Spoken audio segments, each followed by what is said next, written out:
झटपट शादी होने लगी है। ना जाने कई ऐसे युवा हैं जिनकी शादियां नहीं हो रही है, क्योंकि 8,000 में भाई कौन अपनी लड़की देना चाहेगा, और वो 8,000 में खुद अपने परिवार को नहीं चला पा रहे हैं, अपना जीवन नहीं जी पा रहे हैं, तो खैर वो किसी लड़की की ज़िंदगी को बर्बाद करने का उन्हें हक भी नहीं है। एक तरफ वैशाली में हुए बीपीएससी टीचर के पकड़ुआ विवाह को लेकर अब बिहार में सरकारी नौकरी और बीपीएससी पास शिक्षकों को जबरिया शादी का डर सता रहा है, तो वहीं दूसरी तरफ बिहार के कुछ शिक्षकों को अपनी शादी ना होने का दर्द सता रहा है। जरा इनसे मिलिए। ये है बिहार के फिजिकल एजुकेशन टीचर, जिनका दर्द बीपीएससी टीचर के पकड़ुआ विवाह पर छलक पड़ा। इनका कहना है कि किसी की तो पकड़ुआ शादी हो रही है, लेकिन हम जैसे फिजिकल एजुकेशन टीचरों की सैलरी इतनी कम है कि हमें तो कोई पूछ भी नहीं रहा, हमें तो कोई अपनी लड़की भी नहीं दे रहा, हमसे कोई ब्याह भी नहीं कर रहा। नमस्कार, मैं अभय मिश्रा और मैं अभी एक जो खबर फैल रही पूरे बिहार में कि एक बीपीएससी के शिक्षक को विद्यालय से उठा करके ले जाते हैं, उनके साथ मारपीट की जाती है और उसके बाद जबरन उनकी शादी करवा दी जाती है, जो कि ये काफ़ी निंदनीय खबर है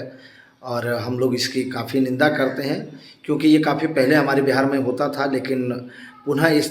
तरह की खबर को सुनना काफ़ी दुखद है। लेकिन कहीं ना कहीं अभी हाल ही में हमने एक तेजस्वी यादव जी का नियुक्ति पत्र बांटते वक्त एक उन्होंने बड़े ही अच्छे मजाकिया तौर पर कहा था कि झट से फॉर्म भरिए, फट से एग्ज़ाम दीजिए और इतनी जल्दी आप ज्वाइन करिए, और अब तो भाई आप ज्वाइन कर गए हैं तो झटपट आप शादी भी कर लीजिए। बड़ा ही अच्छा तरीके से उन्होंने कहा था और लीजिए वो माहौल चालू है, झटपट शादी होने लगी है। और इस जगह ये मैं इसलिए कह रहा हूँ क्योंकि इसी बिहार में बिहार के शारीरिक शिक्षा एवं स्वास्थ्य अनुदेशक जो 2019 स्टेट उत्तीर्ण होते हुए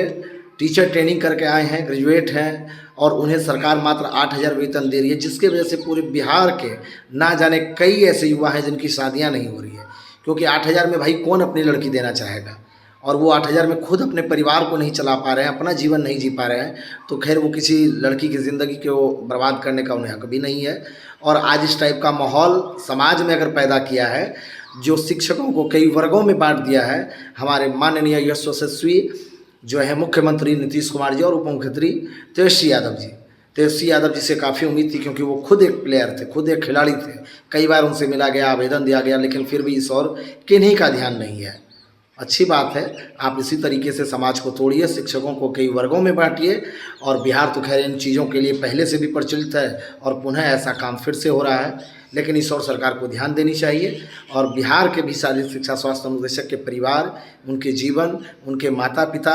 और समाज में सबसे बड़ी उनकी इज्जत और प्रतिष्ठा के बारे में भी सोचनी चाहिए। वो भी आपके शिक्षा के एक अंग हैं और बहुत ही महत्वपूर्ण अंग है। तो सरकार से हमारा अनुरोध रहेगा कि इस और भी वो ध्यान जरूर आकर्षित करें। तो तेजस्वी के चटपट झट नौकरी और शादी वाले बयान पर फिजिकल एजुकेशन टीचर ने तंज कसते हुए कहा कि तेजस्वी जी की कही बातें बिहार में हो रही है और वो माहौल चालू है, चटपट झट नौकरी और शादी हो रही है। लेकिन इसी बिहार में बिहार के फिजिकल एजुकेशन टीचर जो स्टेट और टीचर ट्रेनिंग करके आए हैं, उन्हें कोई पूछने वाला नहीं है, और इसके जिम्मेदार इन शिक्षकों ने सरकार को बताया, क्योंकि सरकारी नौकरी वाले इन शिक्षकों की सैलरी मात्र 8,000 है। अब 8,000 में एक लड़की के सामने अपना घर चलाने से लेकर के बीवी रखने तक की समस्या है। 8,000 में जब यहाँ अपना खर्चा नहीं निकल पा रहा, तो शादी बीवी बच्चे क्या खाक रख पाएंगे। अब इन्हीं समस्याओं को लेकर के बिहार के सीएम नीतीश कुमार, उप मुख्यमंत्री तेजस्वी यादव पर फिजिकल एजुकेशन टीचर का गुस्सा फूट पड़ा। सरकार पर उन्होंने शिक्षकों को अलग अलग वर्गों में बांटकर